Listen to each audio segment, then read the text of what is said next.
Hey guys, in this video, I will show you how to connect Google Drive to NotebookLM. All right, so let's begin with the video.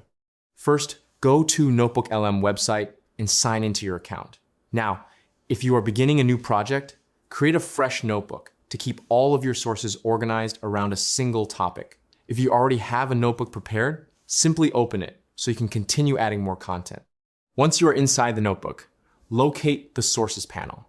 This section is where all imported files and materials are managed. Look for the Add button. Selecting this button allows you to connect NotebookLM with files that are already stored in other services, such as Google Drive. After clicking Add, a menu will appear with several import options. From this menu, choose the Google Drive option under the Google Workspace section. A new window will then open, allowing you to browse your Google Drive files just like you normally would. You can open folders manually or use the built-in search bar if you need to find something quickly. Select the files you would like to add to your notebook. You can choose a single document or multiple files at the same time depending on your project requirements. Once you are ready, click the Insert or Select button, depending on which label appears in your interface. Both options perform the same action and will import the chosen files into your notebook.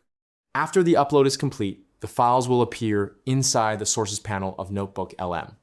From there, you can begin asking questions, generating summaries, and comparing information across documents. If your files do not appear immediately, double check that you are signed into the correct Google account and try refining your search terms before importing again. And that's it. So that's basically how you can connect Google Drive to NotebookLM. So that's all for this video. See you in the next one. Thanks.